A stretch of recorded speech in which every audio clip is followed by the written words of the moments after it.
character shows in public life, and it's on the stage, even though people try to disguise it.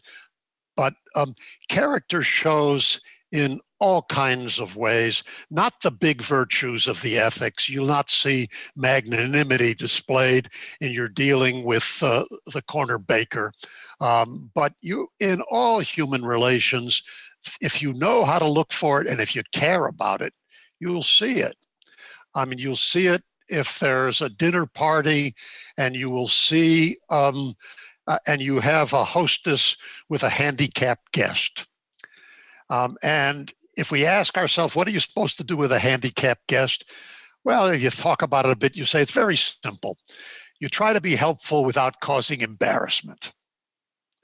And everybody can formulate the maxim, but there are only some people who really know how to do it. And if you've seen it done, and you've seen it done beautifully, you say, that really is very, very fine. That was just gorgeous. And we can see this in, if you care about these things, you can see it in a faculty department meeting. People's characters and not just their opinions are on display. You can see how they deal with their students. And the students can tell the difference in a classroom. And you can see it whether somebody has intellectual courage when to stand up when what everybody else is just going to go along because it's easier. No, the opportunities for the display of character in the fine are just about every human encounter. I'm reminded of a time someone I knew, not particularly well, but someone I knew had a child with some issues. It was not public what was challenging about this newborn, but it became known in the community that there was an issue. So I went to make a visit for this family, and I was extremely uncomfortable. I was worried I wouldn't know what to say.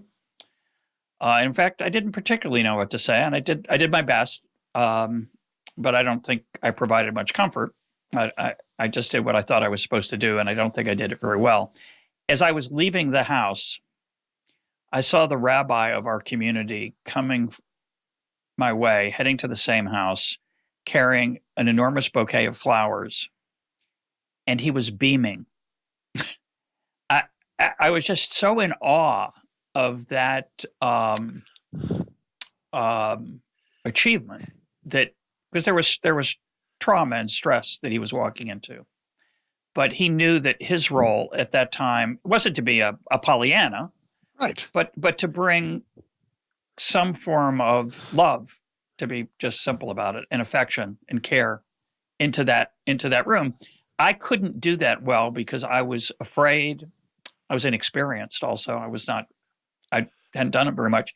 He did it all the time, which, I'm going to take away some of the credit. But the fact is that that's an art that is worth mastering. And I think that's an example of character that you're talking about. It's a lovely example, because what was impeding you was a certain kind of fear, a certain self-consciousness, a certain inexperience, and so on.